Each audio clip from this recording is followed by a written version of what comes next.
You park your 2013 Toyota Camry at the far end of the employee parking lot every morning. The hubcaps are scratched. The interior carries a faint smell of old upholstery. It is a car that makes no statement. That is the point. Every day your coworkers walk past and quietly make assumptions. They think you are struggling. They think you are one unexpected emergency away from financial disaster. What they don't know, you have $3.2 million in your brokerage account. Your house is completely paid off. Your child's college education is fully funded. You could walk into the CEO's office right now, hand over your resignation, and never work another day in your life. Then your manager arrives. He pulls into the lot in a leased BMW X5. Heated leather seats. Oversized rims. The perfect image of success. Everyone notices him. Everyone assumes he is winning. But if you looked inside his bank account, you would see a completely different story. He is exactly 3 missed paychecks away from financial collapse. And that is when you realize something most people never understand. Looking rich is one of the most expensive mistakes a person can make. The luxury car is not a symbol of freedom. It is often a symbol of dependence. The payment, the insurance, the maintenance, the lifestyle expectations, invisible chains. The more money someone needs every month just to maintain appearances, the less freedom they actually have. Most people believe a job is a simple trade. Time for money. But employers are not just paying for labor. They are paying for compliance. Nothing creates compliance better than expensive obligations. A $950 car payment. A mortgage consuming half their income. Every major expense becomes another leash. When someone carries those obligations, they cannot easily say no. They cannot negotiate from strength. They cannot walk away. You see it every day. People earning 6 figures, but spending almost every dollar they make. High earners. Not rich yet. Their income is high. Their freedom is low. And the system loves it that way. Because a person who needs every paycheck is easy to control. A person who could quit tomorrow is not easy to control. That is why nobody notices the real wealth builders. They don't drive the flashiest cars. They don't wear the biggest logos. They don't spend their lives advertising their success. Instead, they quietly buy assets. They invest. They compound. They allow their money to work while everyone else is busy trying to look successful. Wealth and status are not the same thing. Status is visible. Wealth is usually invisible. Status demands spending. Wealth rewards patience. And the difference between the two can eventually become millions of dollars. While one person spends thousands every month maintaining an image, another person invests that same money into ownership. Year after year, decade after decade, until one person owns expensive things and the other owns their time. Time is the asset that matters most. Because true success is having the ability to walk away whenever you choose. Now, the specific mechanics.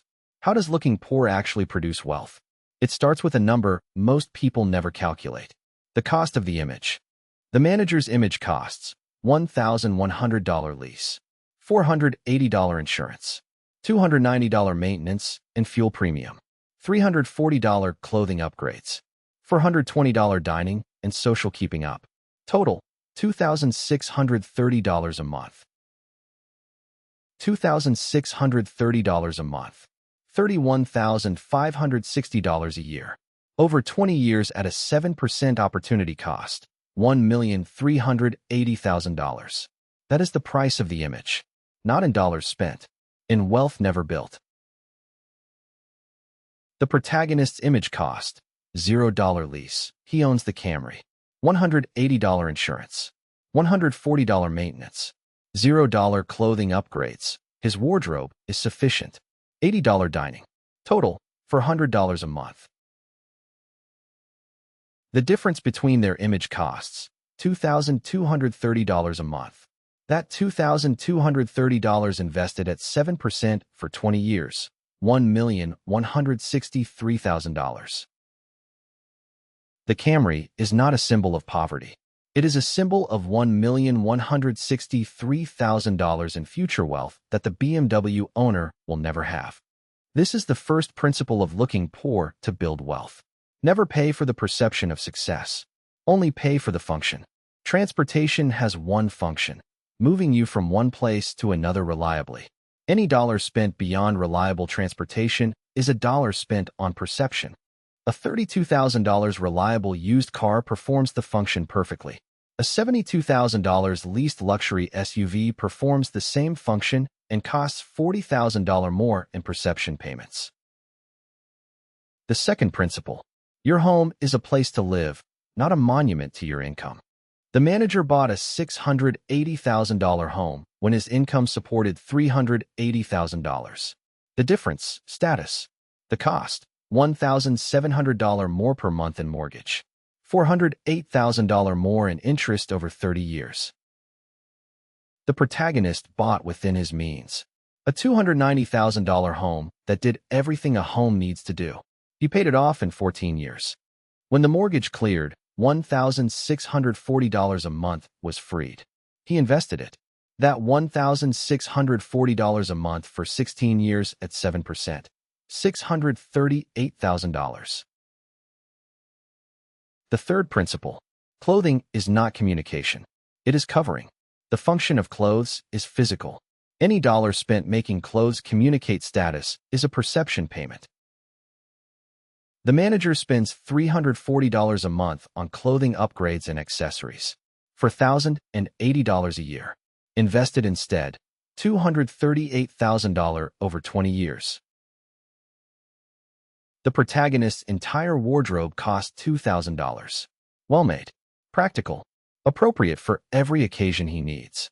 Nothing more. The fourth principle: social spending is the most invisible drain. Dining out to be seen. Vacations posted. Events attended for appearance, not enjoyment. The test: would you spend this money if nobody could see you spending it and nobody would know you had? Most expensive social spending fails this test immediately. The $300 dinner you posted. The business class flight upgrade you mentioned. The concert tickets you described. The hotel you displayed. The protagonist spends freely on what passes the test. A hiking trip nobody sees. A meal he genuinely savors. A book that changes how he thinks. Experiences that are entirely his. The fifth principle: the asset-first rule. Before any discretionary spending occurs in a given month, the investment transfer has already executed automatically. The manager's paycheck flow arrives, feels large, lifestyle spending happens, investment is what remains. Usually nothing remains. Pay yourself first is not a motivational phrase. It is a mechanical instruction. Automate the transfer. Make it happen before you see the money.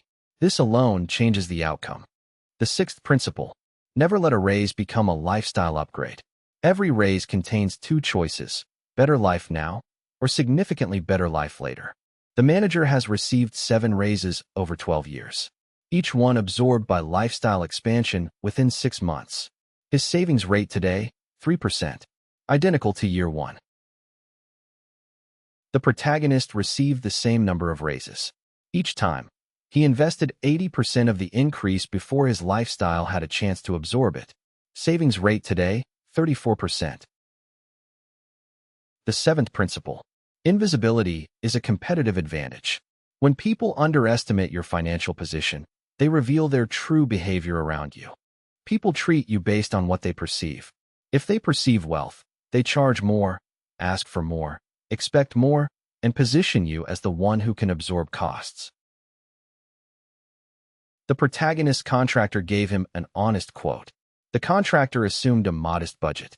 The quote came in $8,400 below what the same contractor charged the manager for identical work. The eighth principle: the social comparison trap. Most lifestyle spending is not driven by what you want. It is driven by what you think others think you should have. Research shows most people, when honestly asked, cannot clearly state why they made their last major status purchase. The desire was socially generated, not internally generated. The protagonist's filter: would I want this if I lived alone on a deserted island with no neighbors, no colleagues, and no social media? Most status purchases fail the deserted island test immediately. What you genuinely want when stripped of social context is almost always simpler and less expensive than what you buy. The ninth principle: compound invisibility. The longer you look poor while building wealth, the more powerful the gap between your appearance and your reality becomes. At year 1, The protagonist looks modest, has $40,000. At year 10, still looks modest, has $680,000. At year 20, still looks modest, has $3,200,000.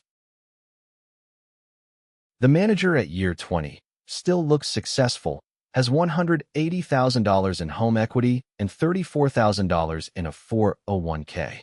The appearance held steady. The wealth did not. The 10th principle. Redefine what winning looks like. Winning is not the car in the driveway. It is the number on the account. It is the options available.